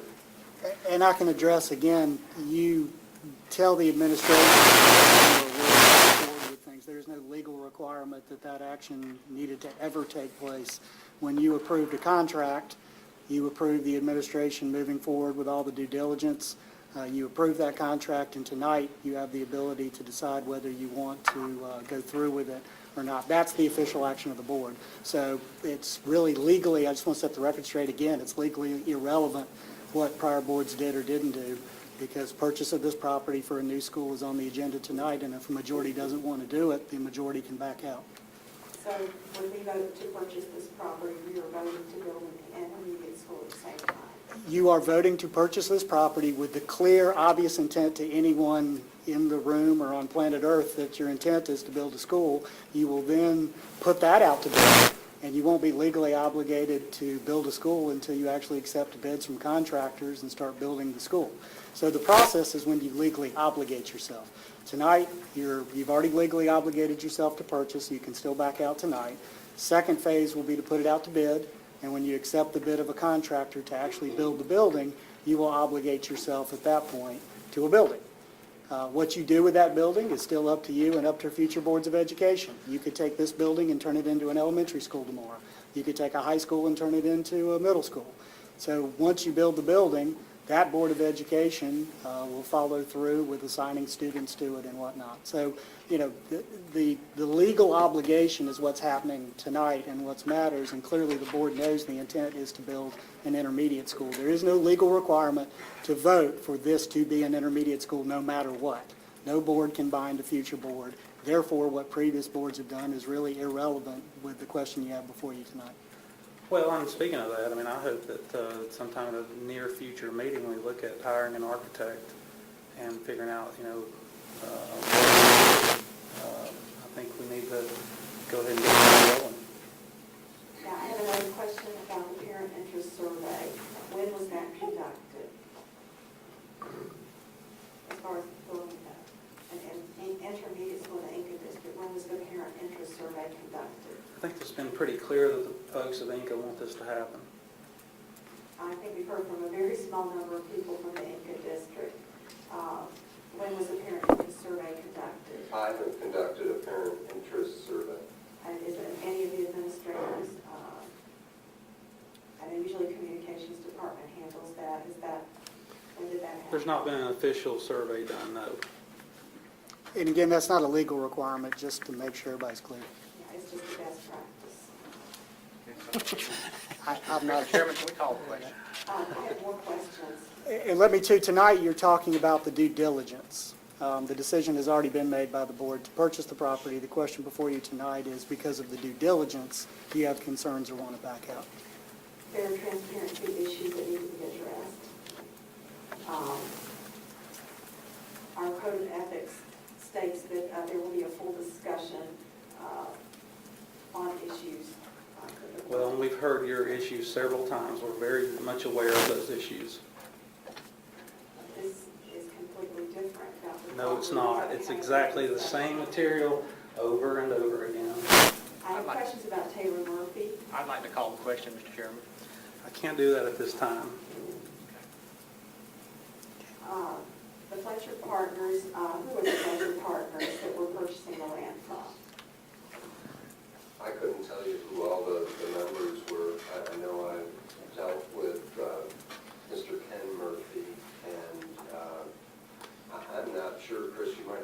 And also Martin Lewis. Martin Lewis is one of the partners. He's Yeah. the real You can go on estate. the Secretary of State and pull up all the information on the company.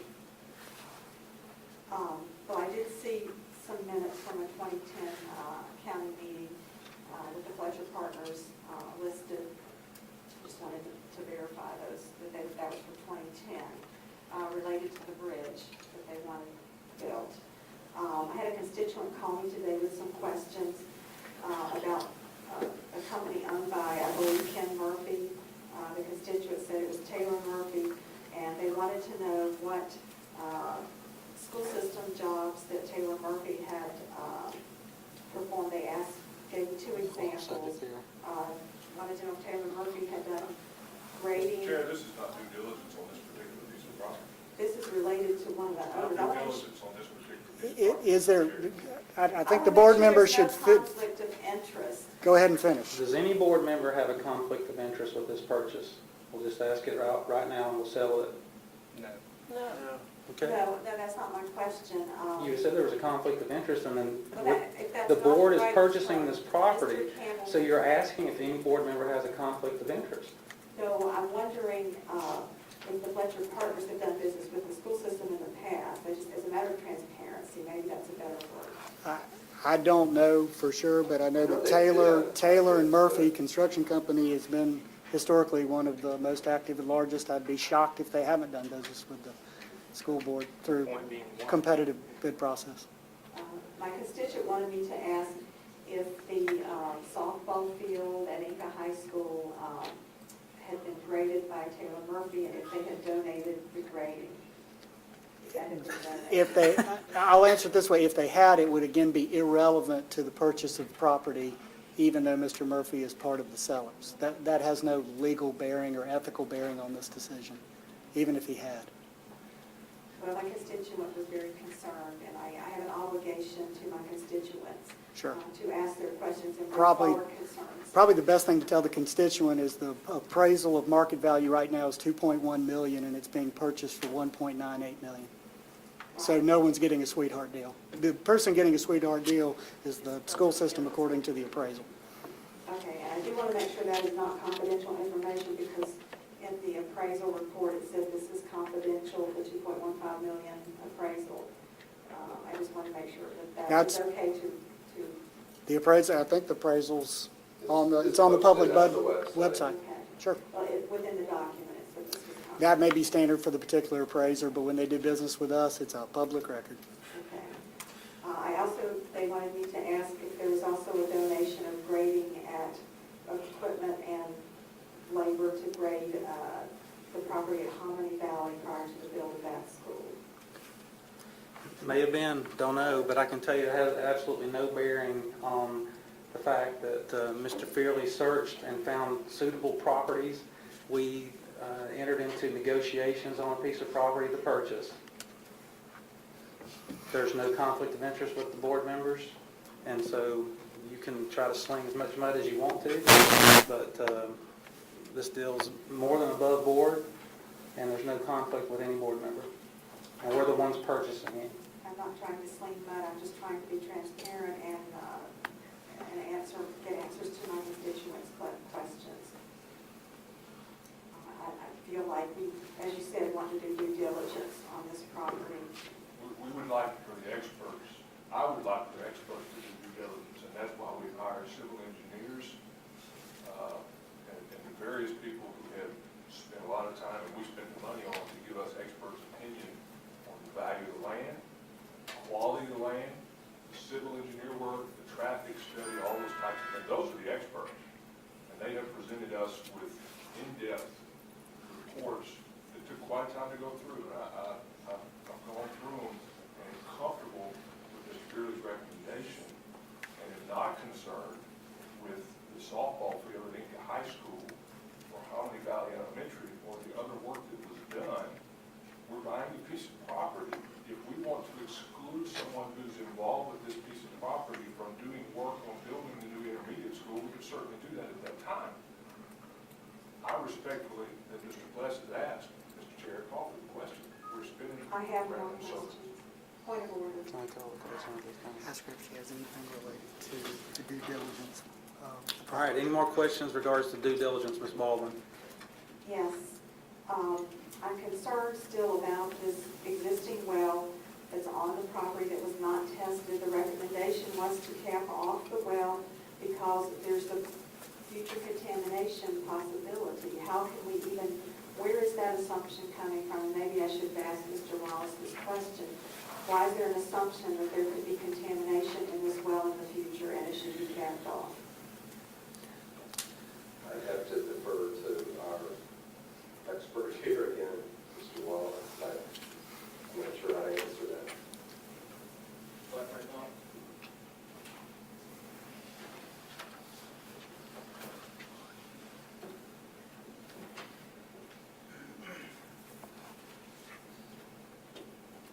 Commonly, when we're doing due diligence on properties, and if there is an old well or a septic system, the mere presence of a well or a hole straight down into the ground represents a pathway for potential contamination, such as if a trespasser wanted to just go and dump some gasoline down or something crazy like that. So if a well is not going to be used, it needs to be properly closed.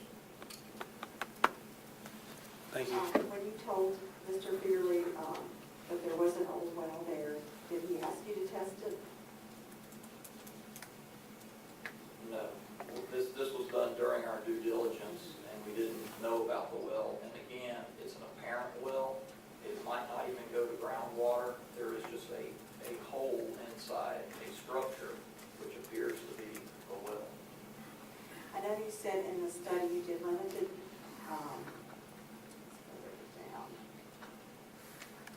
there was limited environmental testing. What do you mean by that term?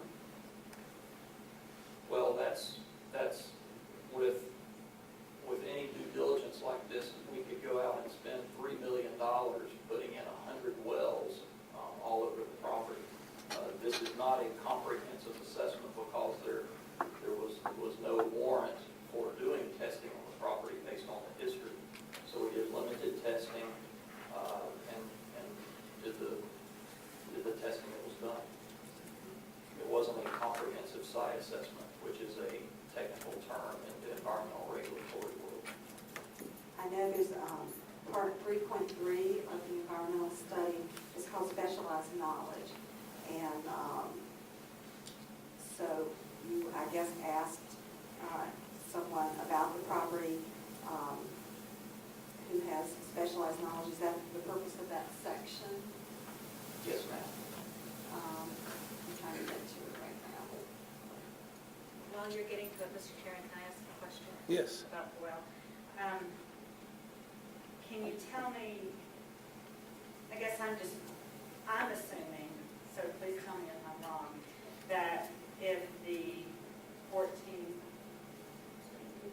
18 borings that we did tested non-detect, my assumption would be that this well would also have tested non-detect. It's surrounded. Yes, ma'am. There was one of the borings, can't recall the number, but was uphill from the well house, and that was where there was a groundwater sample collected just up gradient of this well, this parent well. What would be the cost to go back now and test that well?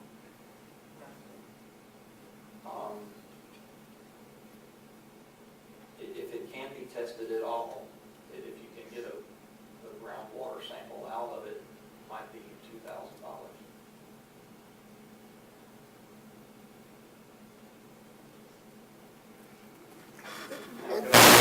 This is not different water.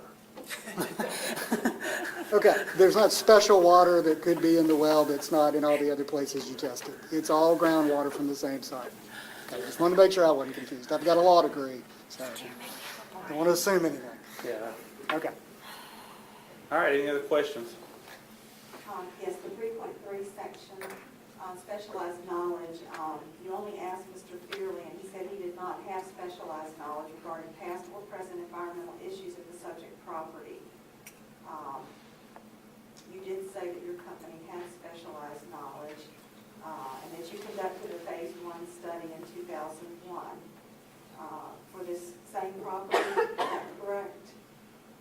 property that included this property. And that you included that information in the report too. And there was also, one of the representatives of the owner was out of town during the time that we were doing our assessment work. And so there was a follow-up owner questionnaire that was filled out by Martin Lewis, which was submitted. It's in the document. Maybe it's in there as well, and there were probably statements from Martin Lewis as being a representative of the owner regarding specialized knowledge as well. When I first heard about the property, and I couldn't get a parcel number for it, so I wasn't certain of the exact location, I did ask the superintendent for a parcel number. I was wondering, so I called, and talked to NC Diener and, mentioned, did you have information on BASF property, in general, because I didn't know exactly where. And I received a slew of emails from different NC Diener agencies, and you already mentioned, there were 9 other sites in that area. Did you also collect that data as well from NC Diener? Yes, ma'am. It's in the appendix to the report. Yeah, and 263 pages were a lot to get through in a short time.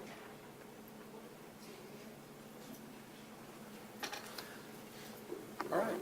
All in favor, please signify by saying I aye. had another question for section 3.5. All right, go ahead. Evaluation reduction for environmental issues. Mr. Fierle indicated that he did not have knowledge of a reduction in value of the subject property due to past or present environmental concerns. Do you know if there is a restriction on the deed? No, ma'am. Now, I can address that. The deed has, and we have a title attorney, again, they have to deliver good title to us. But one of the BASF restrictions in general was no residential use and no drinking wells. And that was just company-wide BASF that was part of what they did when they conveyed property all out in that area, I think for obvious reasons. You said no residential use and no drinking wells on the property. Correct. And you said that was a BASF. BASF restriction. If you're a major corporation and you've been working with chemicals your entire career, you don't want to be liable for it later if something goes wrong, so you put that on everything. And that's why we hired these folks to go out and make sure there wasn't a problem. Okay. So this was not something NC Diener told them they had to do, this is just something BASF? Now, that I have no idea. I was not part of any decision-making at BASF, and I don't work for Diener, so I have no idea. Mr. Wallace, in your research, did you come across this restriction? No residential use and no drinking wells? No, but we were looking for restrictions related to if there were environmental liens or land use restrictions on the property from the environmental standpoint, such as if there were contamination, like if it was a Superfund site or a brownfield site, if there were no restrictions. That's all the questions I have. All right, any other questions, board members? Okay. Thank you very much. Thank you. All in favor of purchasing the property, please signify by saying aye. Aye. All opposed? Aye. Okay. Thank you, Mr. Fierle.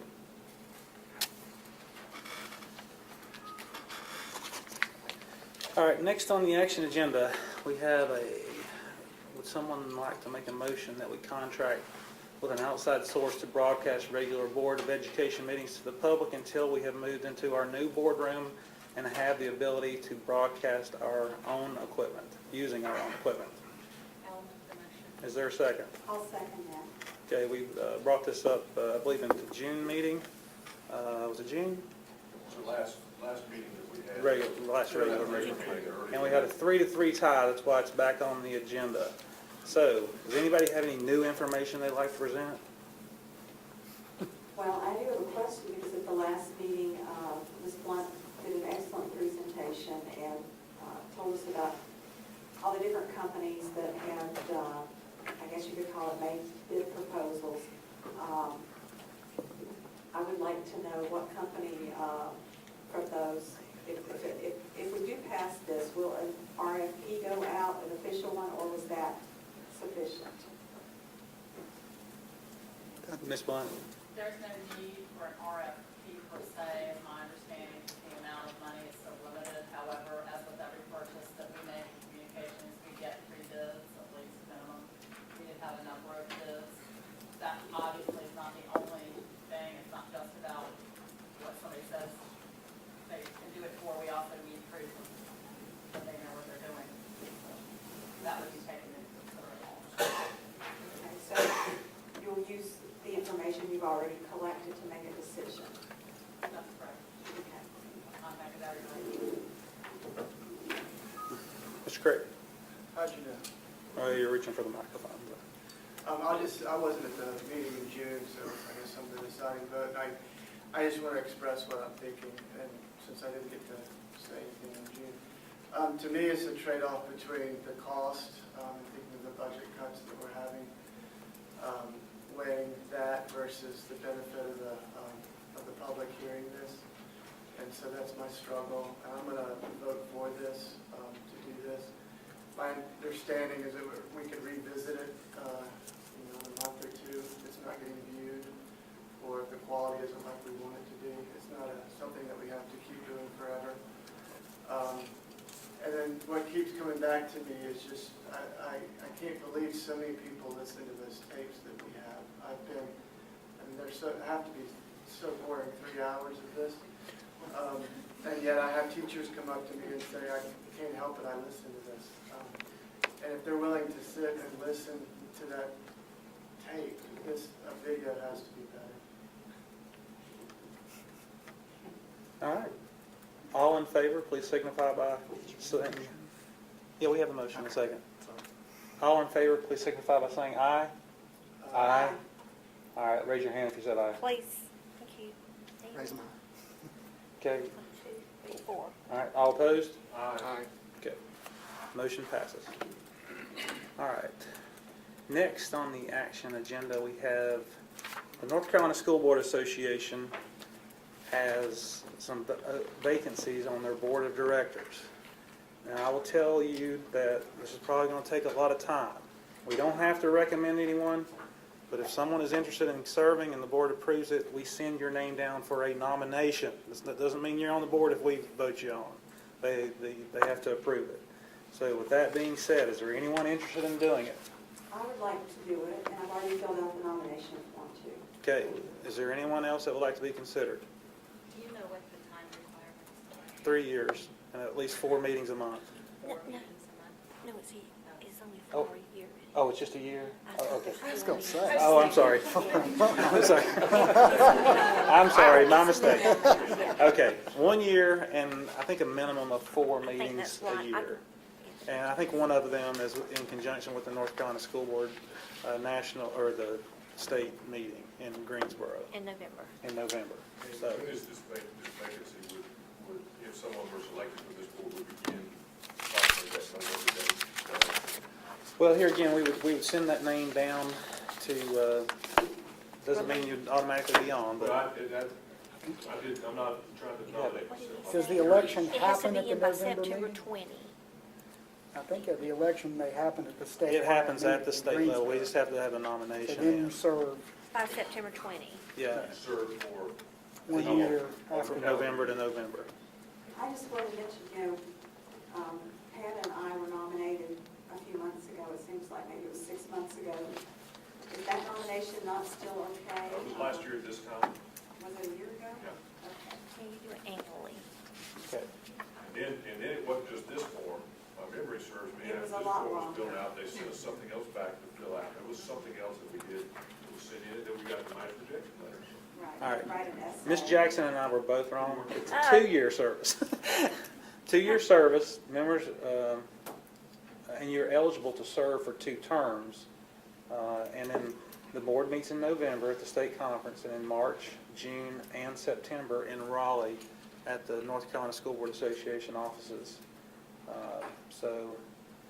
In addition to being nominated, you will be required to fill out a 1-page essay describing how, does that mean I have to do this? Or It sounds like you do. I can get clarification from Ramona Miller on that. Okay. It's the same as last year, the nominee, I remember doing that. Okay. We did it for him. All right. Supposed to. So, Ms. Baldwin, you're still interested? Sure. All right, is anyone else? All right, or I guess I need a motion to nominate Ms. Baldwin to, so that her name is thrown in the pot for nominations. Do we have a motion to do so? Is it too late to nominate an individual? No. If the motion, he's calling for a motion, the motion can be anything anybody makes. So you're welcome to make any motion. All right, if you wanna, I'd like to make the motion and ask if Pat would be interested in serving. I would be interested in serving. My concern is it's a two-year service. And 1, 2, 3 are up for election in a year. And I don't know if that's the best way. there's no way you're gonna make another term. I mean, you Well, just, I don't doubt that. you and me, we're gone, buddy. But I'm wondering what that does in terms of if someone were selected and they didn't get elected or. Well, I think one of the requirements is you would have to be on the board, you would have to be on a serving board, and so if you did not run, or if you were not reelected, you would have to step aside and they'd have to, fill that position. Happens So, all the time. I'm flattered if you would like to do that. okay. I can send them the same information I sent them last year. Didn't do any good then. I don't know. Nothing changed about me. So. All right, so I'll just make a nomination that we submit Ms. Baldwin, Mr. Bryant, both to be nominated to fill the North Carolina School Board Association Board of Directors position. So is there a second? I'll second. Okay, all in favor, please say aye. Aye. All opposed? Okay, all right. So okay, that's all right. So we'll submit those two names, and if you folks will just get up with Ms. Jackson and make sure that she has all the information needed. Jackson, you write my letter for me. Sure. No problem.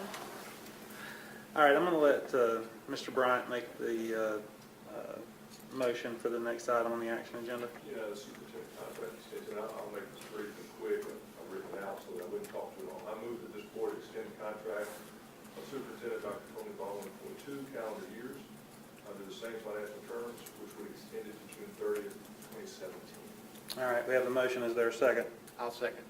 Okay, any questions or discussion? Mr. Chair, I would like to ask if Mr. Campbell could, for the record, help us all to make sure that we properly discuss this in terms of protocol and statute, what we can and can't do as it relates to this. Sure, the board, as it is allowed to do, has already discussed this in closed session because it's a personnel matter. Once the vote is taken, obviously, then it would become a matter of public record. So really, like with all employees, Dr. Baldwin's entitled to confidentiality. It's no different, but he is the superintendent, so certainly to say that you support him or don't support him is appropriate. To go into details would probably not be appropriate. But at this time, really, the board just needs to vote on it. The board members are free to express whether they support 2 more years of his leadership or whether they don't support 2 more years of his leadership. All right, with that in mind, is there any questions or discussion? I'd like to ask Mr. Bryant why he is making this proposal. Why I'm making this proposal? Yes. Because the leadership exhibited by Dr. Baldwin has been exemplary in my mind. It's not just in my mind. We had a lengthy, and stop me if I speak too long or say too much. Well, I think just what you've said is probably sufficient. I'm not sure that I can. Yeah. Again, with personnel laws, it's just an up or down vote, really. I will say that I think it's important for the stability of our school system. I think it's to preserve the status quo. Okay, thank you, Ms. Baldwin. Can I make a statement? Yes. The reason that I would be supporting this is because of the feedback from the staff, overwhelmingly in support of the superintendent. And for this size of an organization, to have that large of a support group when you're the top guy, I think is very impressive. Not everybody's going to agree with you. you're not going to make everybody happy, but I was very impressed with the feedback that I had gotten from the individuals that work for the system. Any other questions or comments? I just want to clarify, if you're referring to the principal survey. No, I'm not. I'm actually referring to all staff members. I did a little research on my own and asked people from different sectors of the school system their thoughts on the feedback, and took into account his survey results from his evaluation. How many people did you talk to? Ms. Baldwin, I didn't take count of how many people that, how many people did you speak to about your concerns with extending the contract? 4 or 5. Okay. All right. I'll just like to make one last comment. I will have to agree with Ms. Baldwin. We're going to try to maintain the status quo because we have a great school system, and I want us to keep going the way we're going. So, I do have another question, I guess, to ask. In lieu of the 7 investigative reports by WLOS into our maintenance and permitting and inspection practices, much was uncovered that the finance officer was signing for all of these jobs, paying checks to contractors without the certificate of completion per the policy, as well as the fact that the WLOS found that 3 contractors said that the maintenance department. Ms. Baldwin, if you have something you'd like to say, just, you're getting a little bit too broad here. Let's kind of nail down whatever it is you want to say. This board is not enforcing the school law. Basically, there are 2 state laws. So if you have a problem with the school board, you can take that up with the school board. And the superintendent's investigation has not been conclusive. Therefore, I'll be voting no for this extension. Thank you. Anything else? All in favor, please signify by saying aye. Aye. All opposed? Aye. Yes, Dr. Baldwin, you can make a comment.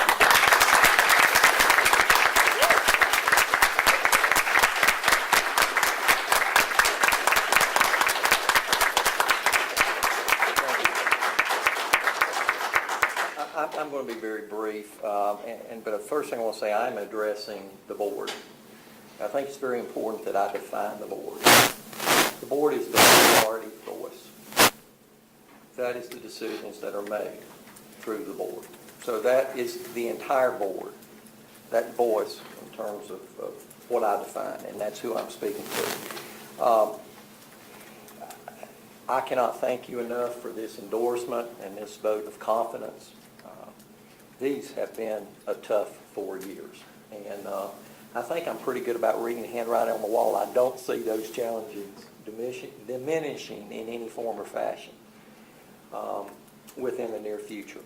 But that said, I think it's very important that I say this to the board.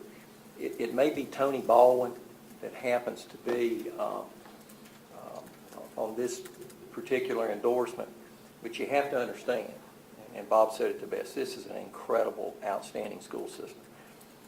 Tony Baldwin in this endorsement is a full reflection of the outstanding leaders in this central office, and they're sitting in this room, they're sitting at that table. They're incredible. If Tony Baldwin walks out tonight, and for whatever reason I leave this world, this system is in incredible hands. And I also want to recognize the leadership in the schools. Many of those are here tonight. It's at the core of what makes this school system so successful. It's not Tony Baldwin. It is this entire leadership team, not only at the central office level, but very much so equally impressive and outstanding at the school level. And I need to make sure that this board understands that. Again, I appreciate it personally. My family appreciates it, who's listening to this at home, I can assure you.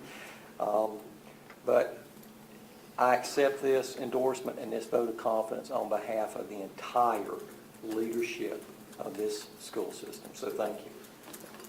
Thank you, Dr. Baldwin.